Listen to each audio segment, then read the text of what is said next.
ದಿಂಗಾಲೇಶ್ವರ ಸ್ವಾಮೀಜಿ ಬಾಗಿ ಫೆಬ್ರವರಿ 11ರಂದು ಬನಶಂಕರಿ ಪತ್ತಿನ ಸಹಕಾರಿ ಸಂಘದ ಶಾಖೆ ಉದ್ಘಾಟನೆ.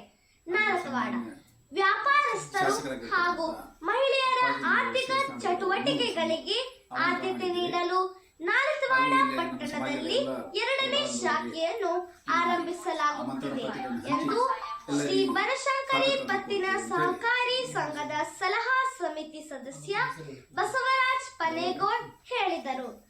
ಪಟ್ಟಣದ ರುದ್ರಗಟ್ಟಿ ಕಾಂಪ್ಲೆಕ್ಸ್ ನಲ್ಲಿ ಶನಿವಾರ ಸಂಘದ ಆರಂಭೋತ್ಸವದ ಕುರಿತು ಪೂರ್ವಭಾವಿ ಸಭೆಯ ಬಳಿಕ ಸುದ್ದಿಗಾರರೊಂದಿಗೆ ಅವರು ಮಾತನಾಡಿದರು.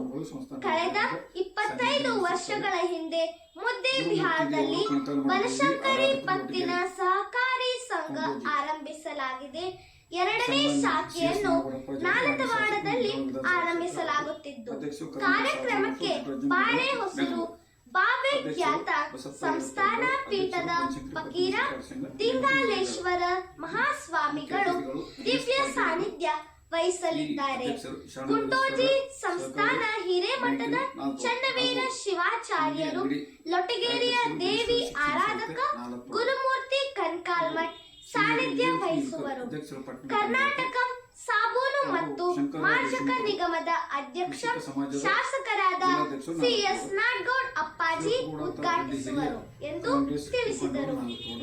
ಬನಶಂಕರಿ ಪತ್ತಿನ ಸಹಕಾರಿ ಸಂಘದ ಅಧ್ಯಕ್ಷ ಬಸಪ್ಪ ಹೆಬ್ಬಾಳ್ ಈ ಕಾರ್ಯಕ್ರಮದ ಅಧ್ಯಕ್ಷತೆ ವಹಿಸಲಿದ್ದು, ಮುಖ್ಯ ಅತಿಥಿಗಳಾಗಿ ಶ್ರೀ ಶರಣ ವೀರೇಶ್ವರ ಪಟ್ಟಣ ಸಹಕಾರಿ ಬ್ಯಾಂಕ್ ಅಧ್ಯಕ್ಷ ಎಂ.ಎಸ್. ಪಾಟೀಲ್, ವೀರೇಶ್ವರ ಶಿಕ್ಷಣ ಸಂಸ್ಥೆ ಕಾರ್ಯದರ್ಶಿ ಎಂ.ಬಿ. ಅಂಗಡಿ, ಪಟ್ಟಣ ಪಂಚಾಯಿತಿಯ ಅಧ್ಯಕ್ಷೆ ವಿಜಯಲಕ್ಷ್ಮಿ ಎ. ಇಲ್ಕಲ್, ಕೃಷಿಕ ಸಮಾಜದ ಜಿಲ್ಲಾಧ್ಯಕ್ಷ ಶಂಕರರಾವ್ ದೇಶಮುಖ್, ಕಾಂಗ್ರೆಸ್ ಮುಖಂಡ ಶಿವಗೌಡ ತಾತರೆಡ್ಡಿ, ನೇಕಾರ ಸಮಾಜದ ಮುಖಂಡರಾದ ಗುರುಪಾದಪ್ಪ ರುದ್ರಗಟ್ಟಿ, ಮುದ್ದೇಬಿಹಾರ್ ನೇಕಾರ ಸಮಾಜದ ಮುಖಂಡ ಮುತ್ತಣ್ಣ ಪ್ಯಾಟಿಗೌಡರ್, ಸಹಕಾರ ಅಭಿವೃದ್ಧಿ ಅಧಿಕಾರಿ ವಿಜಯಕುಮಾರ್ ಉತ್ನಾಳ್ ಆಗಮಿಸುವರು ಎಂದು ತಿಳಿಸಿದರು.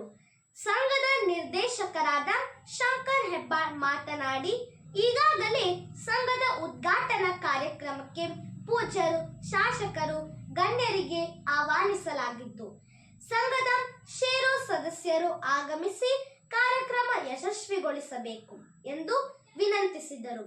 ಸಭೆಯಲ್ಲಿ ಮುಖಂಡ ಮುತ್ತಣ್ಣ ಪ್ಯಾಟಿಗೌಡರ್, ಮುಖ್ಯ ಕಾರ್ಯನಿರ್ವಾಹಕ ಅಧಿಕಾರಿ ವಿಜಯಲಕ್ಷ್ಮಿ ಎ. ಪ್ಯಾಟಿಗೌಡರ್, ಸಲಹಾ ಸಮಿತಿ ಸದಸ್ಯರಾದ ಸಿದ್ರಾಯ್ ರುದ್ರಗಟ್ಟಿ, ಗಣೇಶಪ್ಪ ಮೇಗಿಲ್ಮನಿ, ಸಂಗಪ್ಪ ಹಾವೇರಿ, ಡಾಕ್ಟರ್ ಗುರುರಾಜ್ ಕಮತಗಿ, ಅಮರೇಶ್ ಬಂಟನೂರ್, ಗೋದಾವರಿ ರುದ್ರಗಟ್ಟಿ, ಬಸವರಾಜ್ ಪ್ಯಾಟಿಗೌಡರ್, ಬಸವರಾಜ್ ಕಲ್ಲುಂಡಿ ಇದ್ದರು.